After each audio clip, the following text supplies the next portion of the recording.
दोस्तों, असली हीरो वो नहीं होते जो पर्दे पर दिखाते हैं।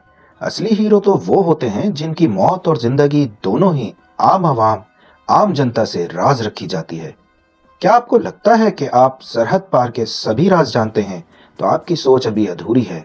ये फिल्म कराची पाकिस्तान के लियारी गैंग वॉर की सच्ची कहानी है। ये वो जिंदा हकीकत है जिसे पर्दे पर लाना नामुमकिन था।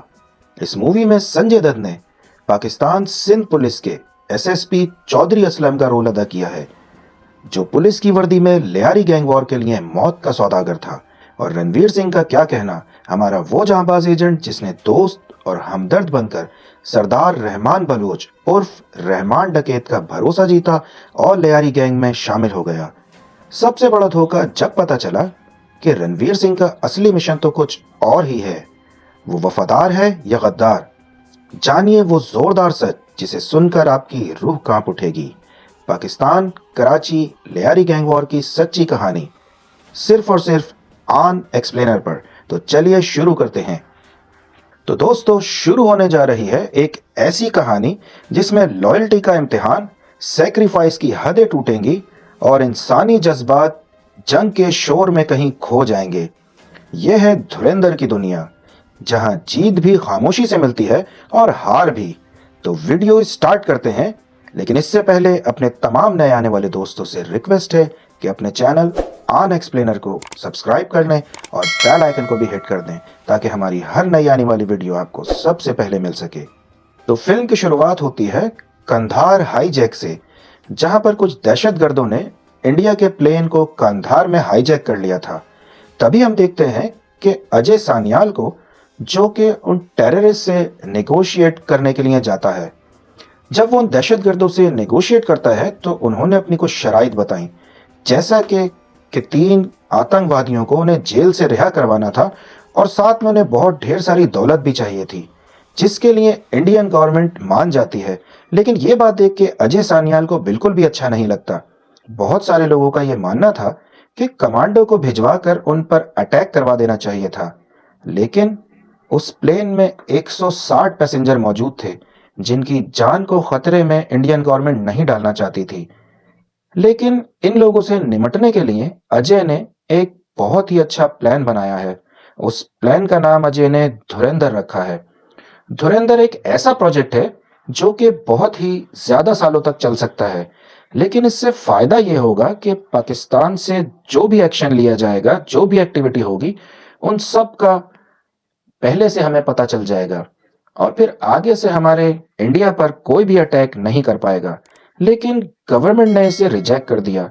ये बात देखकर अजय को बिल्कुल भी अच्छा नहीं लगा, क्योंकि ये उनका ड्रीम प्रोजेक्ट था। जिसके बाद सीन शिफ्ट होता है 2001 की तरफ, जहां हम देखते हैं कि 2001 में पार्लियामेंट में एक बहुत ही बड़ा और जोरदार धमाका होता है, जिसमें बहुत सारे लोग मारे जाते हैं।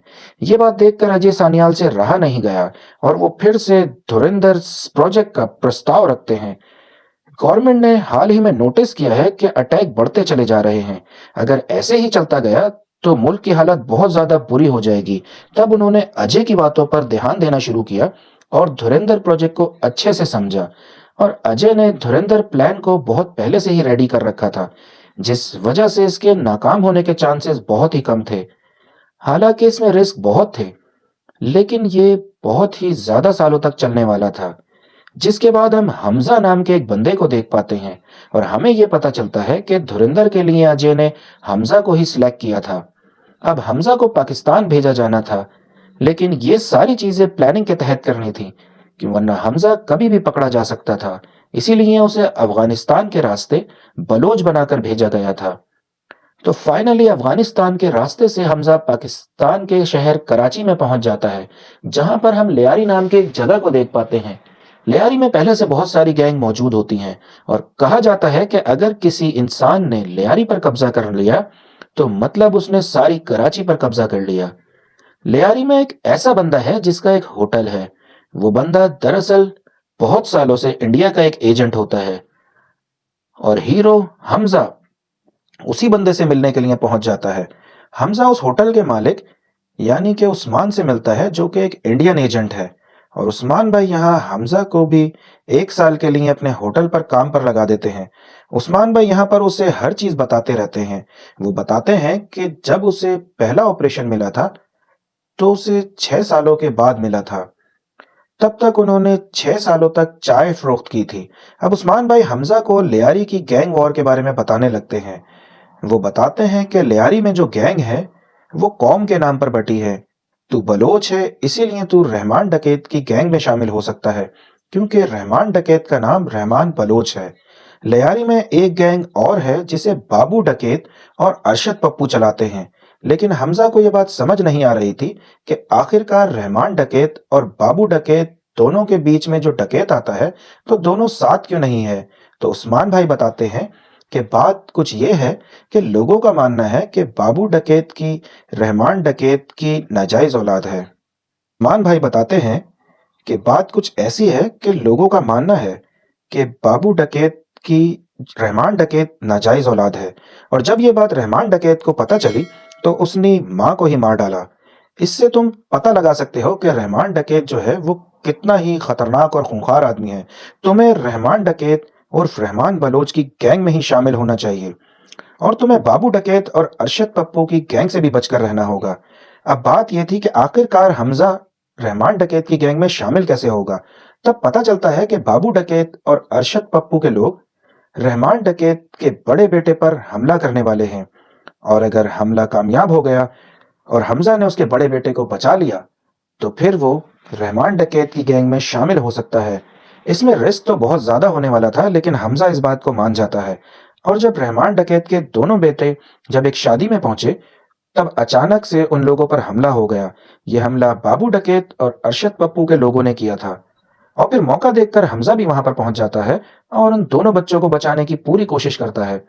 लेकिन आखिर में हम ये देखते हैं कि हमजा जो है वो रहमान डकैत के बड़े बेटे को नहीं सेव कर पाता, लेकिन हमजा ने रहमान डकैत के छोटे बेटे को बचा लिया था। रही बात बड़े बेटे की, तो हमजा उसे हॉस्पिटल लेकर गया था, लेकिन वहां वो नहीं बच पाया था। थोड़ी ही देर बाद यहाँ पर एंट्री होती है रहमान डकैत की, जो कि बहुत ही ज्यादा खूंखार है। लेकिन अपने बेटे की मौत के बाद वो बहुत ज्यादा उदास हो चुका था और हद से ज्यादा गुस्से में भी था। रहमान डकैत के छोटे बेटे ने उसे बताया था कि हमजा ने ही उनकी जान बचाई और अपनी जान को खतरे में डालकर उनकी जान बचाई। ये बात देखते हुए रहमान उसे 1 लाख रुपए देने लगता है, लेकिन हमजा उसे लेने से इनकार कर देता है। और वो रहमान से कहता है कि आप बलोच हैं और आपने बलोच लोगों के लिए बहुत कुछ किया है। हमजा अपने बारे में भी बता देता है कि वो भी एक बलोच है और वो यहाँ तक कैसे पहुंचा। हमजा कहता है कि उन्हें पूरा भरोसा है कि एक दिन वो बलोच लोगों को आजादी दिलवा के रहेंगे, जो कि वो उनके लिए खुदा की तरह होता है। लेकिन रहमान के अंदर तो बदले की आग जल रही थी। उसे मालूम है कि ये अटैक जो है वो बाबू डकैत और अरशद पप्पू ने करवाया था। वो तो उन लोगों से आज के आज ही बदला लेना चाह रहा था कि तभी यहाँ पर एमएलए आ जाता है जिसका नाम जमील है। वो यहाँ आकर रहमान के पैरों पर गिड़गिड़ाने लगता है कि अभी वो ऐसा कोई भी कदम ना उठाए, क्योंकि अगर ऐसा हुआ तो इलेक्शन में बहुत ज्यादा बुरा पड़ेगा असर। जमील कहता है कि इलेक्शन नजदीक है, एक बार इलेक्शन जीत जाए उसके बाद सब कुछ हमारे पास होगा और जो चाहे हम कर सकेंगे और तुम्हें फिर कोई नहीं रोकेगा। रही बात हमजा की, तो हमजा जो है वो रहमान डकैत की गैंग में शामिल हो चुका था। वो लोगों के साथ रहने लगता है और अब उनका काम भी संभालना शुरू कर देता है। रहमान का चचा का बेटा उजैर है जिस पर वो बहुत भरोसा करता है, और अब उजैर जो है वो हमजा पर भरोसा करने लग गया था। एक और बंदा है जिसका नाम डोंगा है, जो कि बहुत ही खतरनाक होता है। लेकिन बेटे की मौत के बाद से अब रहमान जो है वो उदास रहने लगा था। उसे बिल्कुल भी समझ नहीं आ रहा था कि क्या इलेक्शन का इंतजार करना चाहिए या फिर अपने बेटे की मौत का बदला लेना चाहिए। इसके बारे में वो सबसे मशवरा लेता है, लेकिन कुछ लोगों का मानना था कि इलेक्शन के बाद ही बदला लेना चाहिए, क्योंकि फंडिंग जो है वो हमें वहीं से मिलती है। लेकिन जब हमजा से पूछा जाता है तो हमजा कहता है कि मेरा ये मानना नहीं है। वो कहता है कि लियारी जो है वो 2 हिस्सों में बटा है, और अगर ऐसे में हम बाबू डकैत को मार देते हैं तो सारी रियाया हमारी साइड पे हो जाएगी और सारे वोट भी सिर्फ और सिर्फ हमें ही मिलेंगे। और रही बात बदले की, तो बदले को इतना ज्यादा दिनों तक टाला नहीं करते। तब रहमान डकैत हमजा की बात मान जाता है और अब वो लोग बाबू डकैत के लोगों को ढूंढ ढूंढ कर और चुन चुन कर मारना शुरू कर देते हैं। जहां भी वो लोग मिलते हैं वो उन सब लोगों को या तो रहमान डकैत के लोग बुरी तरह से मार देते हैं, और फिर आखिर में हमें दिखाते हैं कि हमजा और उजैर को बाबू डकैत मिल जाता है, जिसका वो लोग पीछा करते हैं और उसे पकड़ लेते हैं। जिसके बाद रहमान डकैत यहाँ पर आता है और वो यहाँ पर बाबू डकैत को बुरी तरह से पूरी तरह से मार देता है। बाबू डकैत यहाँ पर रहमान से जान की भीख मांग रहा था, लेकिन रहमान ने उसे बहुत ही बुरी मौत मारा था। उसका कहना यह था कि बच्चे को नहीं मारना चाहिए था। तो इस तरह से रहमान डकैत ने अपना फैसला लिया था। रही बात इलेक्शन की, तो इलेक्शन का इस पर कोई फर्क नहीं पड़ा था। और रही बात हमजा की, तो हमजा अब उनके और भी ज्यादा करीब आ चुका था। सारी चीजें अब उसे भी पता चल रही थीं। गैंग में जो कुछ भी होता था, अब हमजा को सारी चीजें पता चल रही थीं। सीधी सी बात यह है कि अब वो लोग हमजा पर पूरी तरह से भरोसा करने लगे थे, और उजैर और हमजा तो बहुत अच्छे दोस्त भी बन चुके थे। और अब वो वक्त भी आ जाता है जब इलेक्शन कंप्लीट हो चुके थे और रिजल्ट भी आ चुका था, जहां पर हमें पता चलता है कि जमील जो था वो 3 लाख वोटों से जीत चुका है, जिस वजह से यहाँ पर जश्न मनाया जा रहा था। और फिर थोड़ी देर के बाद ही यहाँ पर रहमान डकैत भी आ जाता है। उसे देखकर जमील को समझ आ जाता है कि ये जीत जो है वो रहमान डकैत की बदौलत उसे मिली है, क्योंकि पब्लिक जो है वो रहमान डकैत से बहुत ज्यादा प्यार करती है और हर एक बात मानती है। और यहीं पर हम देखते हैं जमील की बेटी अलीना को, जो कि डॉक्टर की पढ़ाई कर रही होती है। और यहीं पर हमजा ने अलीना को पहली बार देखा था, और कहीं ना कहीं दोनों ने एक दूसरे को पहली नजर में ही पसंद कर लिया था। अब इसी जगह पर रहमान डकैत की मुलाकात होती है खनानी ब्रदर से, जो कि बहुत ही ज्यादा पैसे वाले होते हैं। वो रहमान डकैत से कहते हैं कि हमें मालूम है कि पूरी लियारी जो है वो आप ही के कंट्रोल में है, और अगर हम यहाँ पर कोई भी बिजनेस डालें तो इसमें आपको भी बहुत फायदा हो सकता है। और हम तो ये भी चाह रहे हैं कि आपकी एक अलग पार्टी हो, ताकि आपकी सियासत जो है वो हमेशा इसी तरह से बनी रहे। क्योंकि खनानी ब्रदर्स जो कि बहुत ज्यादा पैसे वाले थे, इसीलिए रहमान डकैत को उनसे मीटिंग करना तो था ही। लेकिन फिलहाल हमारे हीरो हमजा को अलीना से मिलना था, इसीलिए वो एक पार्टी में जाता है और वहां वो पुलिस की द्वारा रेड पड़वा देता है, जिस वजह से यहाँ पर अलीना को भागना पड़ जाता है और हमजा को उसे लिफ्ट देना पड़ जाती है, क्योंकि हमजा ने उसकी कार को खराब कर दिया था। लेकिन अब पुलिस जो है वो लोगों के पीछे पड़ चुकी थी, लेकिन हमजा यहाँ पर अपनी हीरोगिरी दिखाता है और उसे बहुत दूर ले जाता है। इसी बहाने उनकी बहुत अच्छी दोस्ती हो जाती है। कहीं ना कहीं वो एक दूसरे को अब पसंद करने लग गए थे। अब कुछ दिनों के बाद रहमान डकैत जो है वो खनानी ब्रदर्स से मिलने के लिए पहुंच जाता है, लेकिन वहां पहुंचने के बाद रहमान डकैत की मुलाकात होती है आईएसआई के चीफ मेजर इकबाल से, जो कि किसी भी हालत में बस इंडिया को खत्म करना चाहता था। वो यहाँ पर एक बहुत ही बड़ी डील लेकर आया था। मेजर इकबाल बताता है कि उसे बहुत सारे हथियार की जरूरत है, बदले में वो उसे मनचाहा पैसा देगा, लेकिन उन हथियारों पर अमीरी की या रूसी साइन होने चाहिए, ताकि कोई प्रॉब्लम हो तो पाकिस्तान के लोग प्रॉब्लम में ना आए। मेजर इकबाल को बहुत अच्छे से मालूम है कि ये काम सिर्फ और सिर्फ रहमान डकैत नहीं कर सकता, क्योंकि उसे मालूम है रहमान डकैत की जो गैंग है वो नकली हथियार बनाती है। असली हथियार तो उन्हें बलोच लोगों से मिलने वाले थे। लेकिन ये डील अकेला यहाँ मेजर इकबाल उन लोगों से इसलिए नहीं कर सकता, क्योंकि बलोच और आईएसआई के बीच में बिल्कुल भी नहीं बनती। रोजाना उनके बीच में कोई ना कोई झड़प होती रहती है और उनके आपसी लोग इस मुठभेड़ में मारे जाते हैं। इसीलिए मेजर इकबाल चाहता है कि रहमान डकैत जो है वो बलोच लोगों से डील करे, क्योंकि अगर रहमान डकैत ने उन लोगों से हथियारों की मांग की तो वो लोग अपना दिल भी निकाल कर उसके सामने रख देंगे। लेकिन रहमान डकैत ये बात बिल्कुल नहीं चाहता है कि वो अपने लोगों को धोखा दे, क्योंकि रहमान डकैत भी बलोच होता है। लेकिन यहाँ रहमान डकैत को एक लालच आ जाता है, अगर उसे कराची पर राज करना है तो अपने लोगों को धोखा तो देना ही पड़ेगा। दूसरी तरफ एमएलए जमील के पास ये खबर पहुंच जाती है कि रहमान डकैत जो है वो अपनी नई पार्टी अनाउंस करने वाला है, और अगर ऐसा होता है तो जमील के हाथों से सब कुछ छीन सकता है और उसके पास कोई पावर ही नहीं बचेगी। इसीलिए जमील को कुछ ना कुछ तो करना ही था। इसीलिए वो सोच लेता है कि अगर किसी राक्षस को मारना है तो हमें कोई खतरनाक दानव लेकर आना पड़ेगा। उस दानव का नाम था एसएसपी चौधरी असलम, जो कि 7 सालों से सस्पेंडेड था। सस्पेंड भी 7 साल पहले एमएलए जमील ने ही करवाया था, अब रीज्वाइनिंग भी जमील ही करवा रहा है। रही बात एसपी चौधरी असलम की, तो वो बहुत ही ज्यादा क्रूड है और बहुत ही ज्यादा खतरनाक है। वो किसी से भी नहीं डरता। दूसरी तरफ हम देखते हैं रहमान डकैत को, जो कि बलूचिस्तान पहुंच जाता है श्रीनी से मिलने के लिए, क्योंकि वहां वो हथियारों की डील करने वाला था। वो उन लोगों से मिलता है, तो वहां पर रहमान डकैत का वो लोग बहुत अच्छी तरह से इस्तकबाल करते हैं। और जब रहमान डकैत उनसे हथियारों की मांग करता है, तो वो लोग खुशी खुशी हथियार देने पर राजी हो जाते हैं। ये सारे हथियार जो हैं वो उन्हें जुम्मे के करीब देने वाले थे। और मेजर इकबाल के लोग वो इंडिया में 3 अक्टूबर के आसपास अटैक करने का प्लान बना चुके थे। तो एसपी चौधरी असलम अब जमील के पास आता है और उससे कहता है कि आपने जो काम मुझे दिया है, मुझे सौंपा है, वो मैं नहीं कर सकता, क्योंकि आपने जो मुझे काम सौंपा है कि पूरे लियारी को साफ करना है और बिल्कुल क्लीन करना है, लेकिन ये तो पॉसिबल ही नहीं है, क्योंकि लियारी की जितने भी पुलिस वाले हैं वो रहमान डकैत के कब्जे में हैं और उससे मिले हुए हैं। रहमान डकैत ने अगर उनसे कहा कि जान दे दो, तो वो बिना सोचे समझे जान भी दे देंगे। तो अगर रहमान डकैत ने उनसे कहा कि मेरी जान ले लो, तो ये उनके लिए कितना आसान होगा। इसीलिए अगर मैं लियारी में गया, तो मुझे लियारी का एक अलग टास्क फोर्स चाहिए, जिसके बारे में किसी को भी कोई खबर नहीं होगी। उस बारे में किसी को भी कुछ नहीं बताया जाएगा और मैं किसी को भी कुछ बताने का पाबंद नहीं होऊंगा कि मैं क्या कर रहा हूं, यहां तक कि आपको भी नहीं। और अगर ऐसा होता है, तो पूरे लियारी को साफ करने की जिम्मेदारी मेरी है, जिसके लिए एमएलए जमील मान जाता है। दूसरी तरफ हम देखते हैं कि अजय सान्याल के पास सारी खबर पहुंच रही थी और हाल ही में एक बहुत ही बड़ी खबर उनके पास पहुंची है। बात कुछ ये है कि खनानी ब्रदर्स के पास जो है वो नकली नोटों की प्लेट पहुंच चुकी है और अब वो 500 और 1000 के नकली नोट बना सकते हैं। ये प्लेट जो है वो उन्हें दुबई से डिलीवर की गई है, क्योंकि इंडिया के ही कुछ मंत्रियों ने ही इस प्लेट को बेचा है, वो भी खनानी ब्रदर्स को।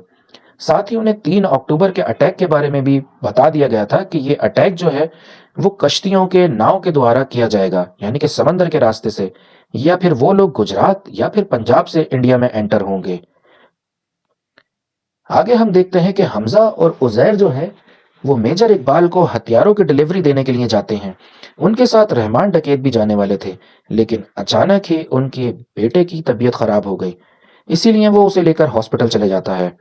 दूसरी तरफ हम देखते हैं कि हमजा और उजैर जो हैं वो मेजर इकबाल के पास पहुंच जाते हैं और हथियार डिलीवर कर देते हैं। तो जब हथियारों की डिलीवरी होती है, तो यहाँ पर मेजर इकबाल हमजा को एक बात बताता है। वो कहता है कि 3 अक्टूबर को एक अटैक होने वाला था इंडिया में, लेकिन उस अटैक के बारे में इंडिया को पता चल गया और उस खबरी के बारे में भी अब हमें मालूम हो गया है, जिस वजह से अब यहाँ पर मेजर इकबाल उसे बहुत ही बुरी तरह से तड़पा तड़पा कर मारता है। ये सारी चीजें हमजा साफ देख रहा था, पर वो यहाँ कुछ नहीं कर पा रहा था। दूसरी तरफ हम देखते हैं रहमान डकैत को, जो कि अपने बेटे को हॉस्पिटल लेके जा रहा था अपनी बीवी के साथ। लेकिन तभी बीच रास्ते में रहमान डकैत के ऊपर हमला हो जाता है और यह हमला किसी और ने नहीं, बल्कि एसएसपी चौधरी असलम ने किया था, क्योंकि वो तो इस ताक में ही बैठा था कि कब रहमान डकैत अकेला मिले और कब वो उस पर हमला करके उसका काम तमाम करे। एसपी चौधरी असलम के पास ये बहुत ही अच्छा मौका था, इसीलिए वो उस पर अटैक कर देता है। सारे लोगों को मारने के बाद अब रहमान डकैत अपने बच्चे और बीवी के साथ मौजूद था। अगर वो सरेंडर नहीं करता, तो उसकी पूरी फैमिली मारी जाती। इसीलिए रहमान डकैत को यहाँ पर सरेंडर करना पड़ता है। सरेंडर होने के बाद एसएसपी चौधरी असलम जो है वो उसे बहुत ही बुरी तरह से पीटता है। लेकिन अब ये खबर जो है हमजा तक और उजैर तक पहुंच चुकी थी और उन्हें बहुत अच्छे से मालूम है कि एसपी चौधरी असलम जो है वो उसका एनकाउंटर करेगा। तो हमजा को किसी भी हालत में रहमान डकैत को बचाना था। तभी हमजा को मालूम होता है कि घर के ही किसी आदमी ने रहमान डकैत के बेटे को दबा दी है, जिसकी वजह से उसके पेट में दर्द हुआ था। दरअसल में उस बंदे ने गद्दारी की है। वो बंदा 40 सालों से उनके लिए काम कर रहा था, लेकिन अब जाकर उसने गद्दारी की है, कुछ पैसों की वजह से, जिस वजह से हमजा उसे बहुत ही बुरी तरह से पीटता है और उससे सब कुछ उगलवा लेता है। हालांकि उसे कुछ भी नहीं पता था, लेकिन उसे लियारी की टास्क फोर्स के ऑफिस के बारे में मालूम था। तो हमजा और उजैर अपनी पूरी गैंग के साथ वहां पहुंच जाते हैं और उनके ऊपर अटैक कर देते हैं। वो उन सभी लोगों को उन्होंने उल्टा टांग दिया था और ये जो वीडियो है हमजा ने एसएसपी चौधरी असलम के पास भेज दी थी। इसे देखते हुए एसपी चौधरी असलम को यहाँ तो उसकी बात माननी पड़ी और अब उन्हें रहमान डकैत को छोड़ना पड़ेगा। हमजा ने दूसरी तरकीब भी आजमाई थी, जिसमें हलीना ने अपने आप ही घर पर एक वीडियो रिकॉर्ड किया था, जिस वीडियो में उसके फादर जमील, एसएसपी चौधरी असलम और अरशद पप्पू जो हैं वो रहमान डकैत को मारने की बात कर रहे थे। लेकिन इस वीडियो को देखने के बाद भी यहाँ एसपी चौधरी असलम का कुछ नहीं हुआ। लेकिन जब एसपी चौधरी असलम ने अपनी टास्क फोर्स के ऑफिसर्स को उल्टा टंगा हुआ अधमरी हालत में देखा, तो एसपी चौधरी माना और उसने रहमान डकैत को छोड़ने का फैसला किया। रहमान डकैत ऑलमोस्ट मरने ही वाला था, एसपी चौधरी उसे मारने ही वाला था, लेकिन एंड वक्त पर सही टाइम पर रहमान डकैत को बचा लिया गया, वो भी हमजा की वजह से। तो कुछ दिनों तक सब कुछ नॉर्मल ही चल रहा था। तो तभी हमें पता चलता है कि 2009 में 26/11 में ताज होटल पर एक अटैक हो जाता है और ये अटैक मेजर इकबाल ने करवाया था।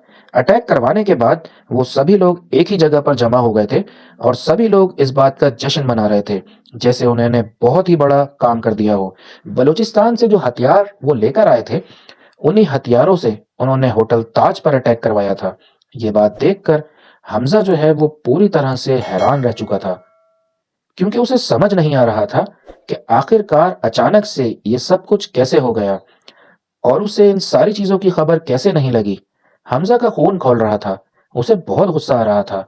उसका दिल कर रहा था कि जैसे वो इन सभी को मार डाले, लेकिन उस्मान भाई ने उसे समझाया कि हम ऐसा नहीं कर सकते, क्योंकि अगर वो गलती से पकड़ा गया तो इतने सालों की मेहनत जो है वो सब बेकार चली जाएगी।